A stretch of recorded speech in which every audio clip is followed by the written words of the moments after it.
What's going on, everybody? This is Stubbs from Retro Handhelds. Want to give a quick second impression here of the 353V. Also do a size comparison, Emulation Showcase, and show off a little bit more of Android. Let's do it.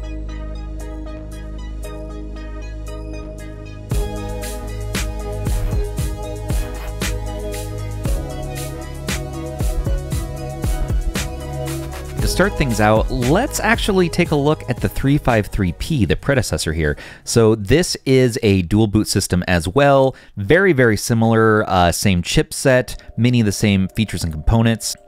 Those face buttons feel very similar, if not the same. Same sort of travel, the same membrane underneath. Joysticks feel the same as well. Those stacked shoulders feel great. Of course, those are going to be a little bit better for you. Dpad maybe is a little bit more accurate as well. Down-firing speakers and those Hulk nipples on the back. Now, comparing to the 353V again, yeah, you know, this feels great. The D-pad's a little bit mushier and looser. Now let's do a size comparison with some of our favorite other vertical handhelds. Here is the Miyoo Mini, and that is just quite a bit smaller there. Now, the Miyoo Mini is a great option for a vertical handheld in the cheaper price range, although these are pretty hard to find these days, so you're not going to find it probably at the stock retail price, unfortunately. Okay, let's take a look at the RGB20S in comparison now. This is a very similar handheld. They just simply swapped the joysticks to be up top, and of course this is by Powkitty. And comparing again to the 351V, which is actually the tallest and biggest of this family here. So look at that. Now this is strange, but the joysticks up top on the RGB20S actually coming from the 353V are not as comfortable up there. I did not expect to feel this way, but that's been my experience today. Yeah, again, comparing to these, it just, I think having the D-pad on the bottom especially hurts the RGB20S. Now on the back, of course, you have those cheaper plastic L2, R2 that feels just wonky as hell pressing down. You press it too hard and it makes this weird squeaky sound. Comparing to the 351, I like having the buttons, the shoulder buttons, how they are on the 353V instead of the 351V. It's just a little easier to grip and play with there. Surprisingly, also, the joystick is in the exact same position and I believe the same distance from the D-pad. Yeah, the face buttons, everything feels good on the 351V, but this feels like an evolution while making it smaller and a little bit more ergonomic. Compared to the Mini, yeah, Mini feels good, of course, but it's a little small for my hands. So I'll probably gravitate towards the V, the 353V, that is. All right, let's compare against a Game Boy Color. Game Boy Color just a little bit, tiny bit taller there. And finally, let's compare against an Analog Pocket. Analog Pocket is quite a bit taller and not the most comfortable to play on either, I must say. And now let's compare to a smaller one like the 280V and the Playdate. Ah, yes. And finally, the Thumbie. Love this thing. It's completely functionally useless, but it is cute. And there you have it. These are the devices. But why stop there? People have been asking for size comparisons. Let's show off even more. All right, here is a Famiclone from Anbernic, as well as a Funkey S and a 351 MP in vertical mode there.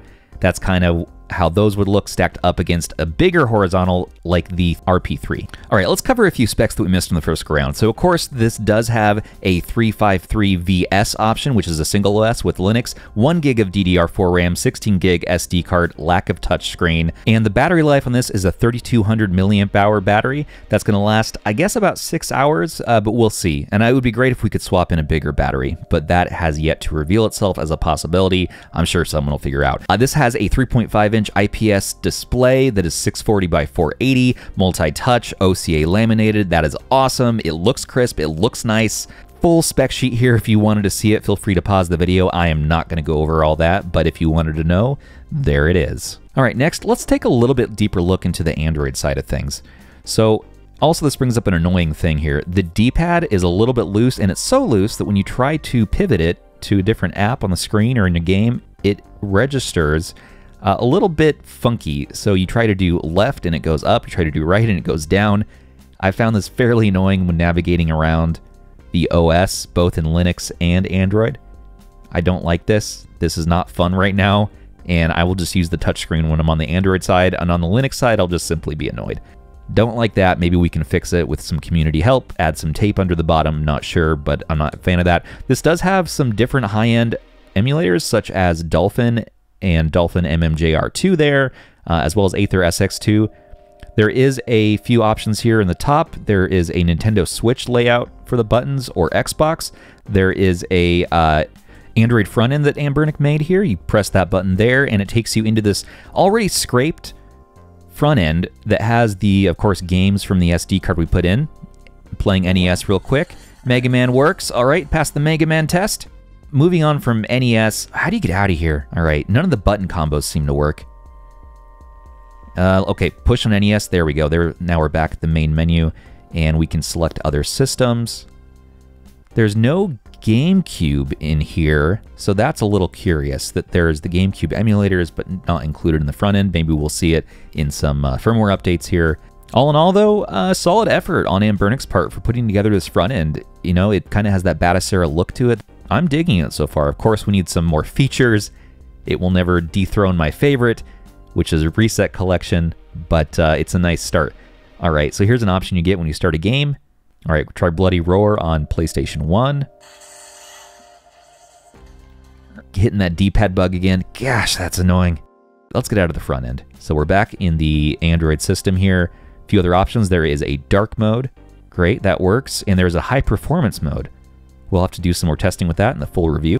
All right, trying out a few of these high-end emulators. Let's try out Dolphin. And it just does not respond. Nothing's happening. Oh, this is a bummer. I didn't think this was going to work, but I had to try anyways, right? And it's just crashed. All right, close app. All right, there's a calculator app. Okay, I learned that in math class. And all right, move on to Dreamcast. Here we go. Playing some Sonic. Full speed as far as I can tell. We're going to turn on the frame counter here. Can't even remember what game this is. But those face buttons feel real good. Yay, we did it. Hooray. And moving on to N64. The joystick feels pretty comfy to use here. Gameplay here, N64 is running just fine. Star Fox 64. And moving on to Nintendo DS. Again, we're in the Batacera side here. This is playing fairly well. This is Ben 10. Alien Force, I believe. This is one of my favorite DS games to test on. I'm not sure why. It's just really pick up and play game, and I enjoy the platforming on it. Unfortunately, on the Linux side here, does not have the touchscreen working, and so you got to use the right joystick as your pen and your stylus, and that just does not feel great. Moving on to PSP, playing some Mega Man X Maverick Hunter, and PSP here, there's an option to stretch it to full screen, and doesn't look bad. I know there's purists out there who don't like doing this, but for me, I like to use the extra screen real estate, and the colors look nice and crisp. This IPS screen I'm impressed with. And PSP is running just fine here. And for our shmup fans, let's play a good shmup. One last thing that I actually wanted to bring up here is that some reviewers who have the 353V early are noticing that there were 2 or 3 rows of black pixels and was tapered down to kind of one towards the bottom left, something like a triangle, so the entire display border is not really proportionate. I have not noticed this issue on my transparent black unit, but I will be very vigilant to look for that when I get my gray and purple in.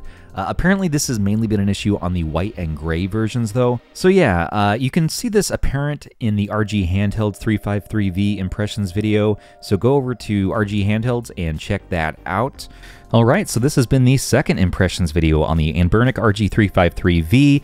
I'm really loving the device overall. The D-pad, I'm not super impressed with after spending more time with it. I do like the joysticks on bottom compared to the top after using the RGB20S, and we have the full review coming, so stay tuned for that. Other than that, go ahead and give us a like, comment, subscribe if you haven't already. If you want to pick this bad boy up, that is in our affiliate link there in the description. It supports the channel. And thanks again for watching. Take care of your handhelds, everybody, and each other.